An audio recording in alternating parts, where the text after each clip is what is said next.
Sa Zumba kasi, huwag nating tingnan yung negative. Kasi yung Zumba, ang daming community niyan eh.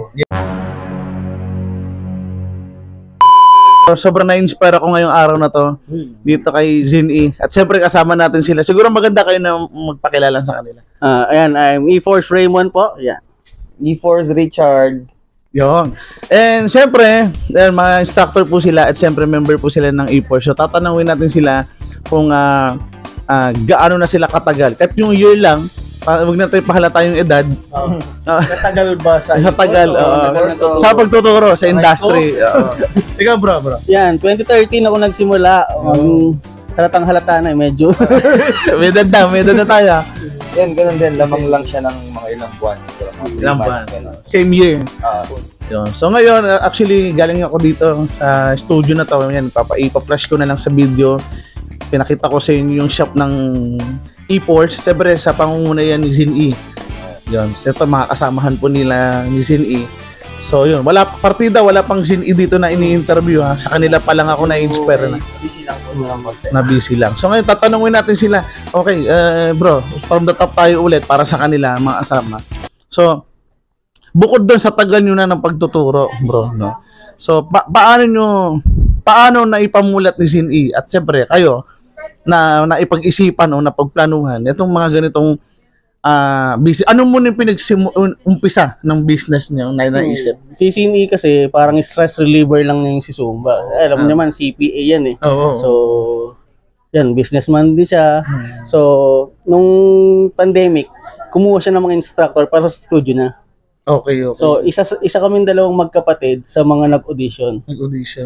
Actually, may ibang anong goal ano kayang purpose ni Zin-E? Kaya nagtayo siya ng studio kasi Para hindi na siya... para hindi na siya magpunta sa mga iba't ibang studio. Yung gym dyan, diba? Stress siya sa taas, bababa na lang siya para... Okay. Sa madaling salita, kasi may nga... office siya sa taas, first floor. Kapag stress na siya sa office niya, bababa na siya. Bababa na lang siya. That's why kumuha siya ng mga instructor. Ano to, may studio na to, siyempre. May studio. Gumawa siya ng sarili. So wala pa yung Zumba wear na ganito. Actually, wala pa yung studio. Nagla-live na siya. Zumba wear na siya. Live, Tapos kumukuha siya ng, di ba, walang class. Live stream lang, yung mga instructor nagla-live lang. Kumukuha siya ng mga guest. Tapos kinuha kaming guest. Hanggang sa naging, naging E-Force na. Ayun. So, ano naman yung naging inspiration nyo? Kasi alam nyo mga kasama, silang dalawa ngayon na dating, alam mo, instructor lang. Nihiti mong instructor lang. Typical na instructor lang ni dito at kasama ni Zin-E at member ng E-Force. Akala ko ganun lang sila mga kasama. Mga business-minded na rin pala sila mga kasama. Alam nyo, sabi ko nga, natuwa ko sa kanila kasi iisa na lang din na iniisip namin na hindi na, wala na tayo sa fight ng pasikatan, no? Which is, nandun pa rin tayo sa pahilahan pataas, di ba? Pero, di ba? Ngayon bro, ikaw naman bro, isa sa'yo, ano yung mga unang mong naisip na business na tingnaw nandun pa rin? Ang unang business ko na naisip yung sa sapatos. Nakita mo, medyo malaki-laki na.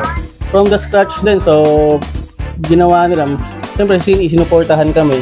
Businessman din naman siya, so, pinag-aralan namin kung paano yung lakad na sapatos, pumunta kami sa iba't ibang lugar para hanggang maitayo ko yung sarili naming store. Yun yung kick setup ngayon. Ngayon yung kick setup, sobrang laki na niya ngayon. May sarili na siyang basketball team na lalaban sa MPBL. Meron silang hinahawakan na basketball team ha? Sige, pakilala mo sila. Yan, yung mga kick setup basketball team, MPBL junior lang. Mga bata, 16 below. So sila yung parang ginaguide namin para maging successful din sila. Tinutulungan namin sila for free. Sports naman to, bro. Hindi rin kami, sabi nga ni Zin, kung ano yung naiisip namin, parang wala kayong kapaguran, sabi niya. Kung ano yung naiisip namin, then kung pag-aaral namin, tapos gagawin namin. Gaya, nakita mo naman, medyo maraming business na. Meron din kaming sound system. Meron din? Yes. Sound system. Gumagawa na rin kami ng mga music. Para, kasi sa Zumba kasi, huwag nating tingnan yung negative. Kasi yung Zumba, ang daming community niyan eh. Yes. Kung hindi man natin makuha yung sa dance, at least ma-market din yung market natin. Kapag ikaw kasi na minahal ka ng tao, 'di ba? Kahit hindi mo man ibebentahin, kung tatanungin ka kung anong binebenta mo. Yes. Yung baka in short, pag nagpakita ka ng kabutihan o yung kabutihan sa tao, lahat ng sayo ay mamahalin din nila. Oo. No, galing. Minsan, tinachat kami, ano ba yung binebenta mo? Ba't may na-post ng sapatos, di ba? Tatangkilikin nila. Yun. Yung business mo din sa sapatos na, ito, yung mga sapatos. Actually, may mga labubo pa. Oo. Siyempre, kung ano yung nag-hit sa mga sneakerheads, ganyan. Kailangan namin mag-innovate din. Yun din yung kailangan sa business eh. Kahit na gaano ka kalakas ngayon, kailangan mo ding mag-isip ng paraan para mag-innovate kasi may iwan at may iwan ka sa business ganun. Actually, yung perfume yan yung yung perfume. Naganap kami ng mga supplier doon para makasabay kami sa mga sikat na perfume. Tapos yung heat press yan. Yeah. Kasi actually dati nagpapagawa kami ng ano. Ikaw mismo, bro, ang gumagawa. Yes. Sa pati yung design sa'yo din. Ikaw din nakakapag-isip. Meron, ayan, minsan nagsasama yung mga namin, kunwari, may naisip siya, pinagsama-sama namin yung ano, tapos aproban, pag nagkasundo na lahat, yun na.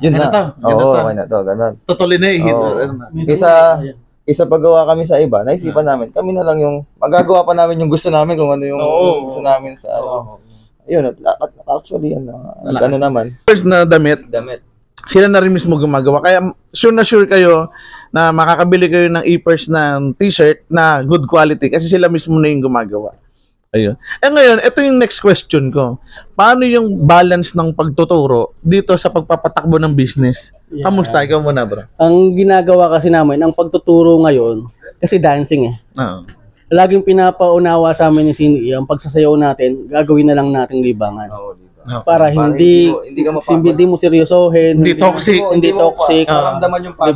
diba? Magtrabaho tayo sa mga business, after ng business natin, sumayaw tayo. Yun yung magiging stress reliever natin. Parang everyday, excited kang sumayaw kasi yun yung magiging stress reliever mo sa lahat ng stress.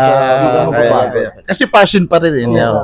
Ikaw, bro, ganun lang din. Parang gagawin mo siyang yung parang hobby mo na lang. Libangan, oo, libangan. Tapos hindi ka kasi makakaramdam ng pagod pag ganun eh. Yung dito sa trabaho, nakakapagod. Pagdating mo doon, parang wala na.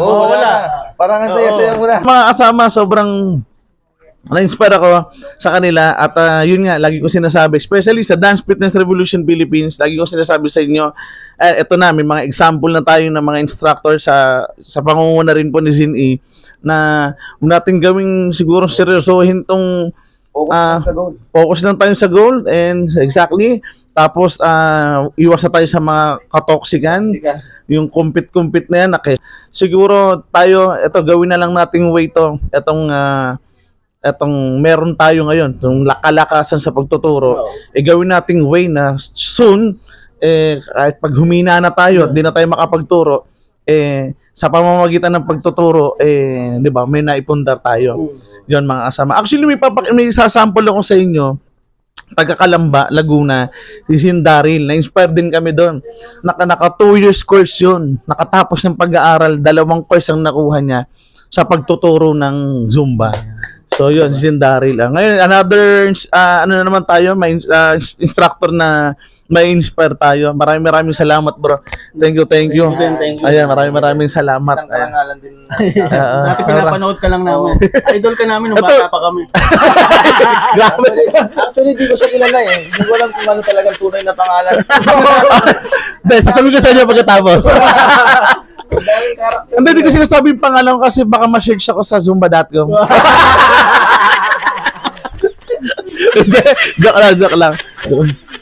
Ayan yung misis ko nung bibili na. Ayan mga kasama, thank you so much. E4 Zin-E, shout out. Follow nyo yung page nila. Nalagay ko na nandito. Ayan, so let's go mga kasama. Thank you so much. God bless. Yay! Let's go!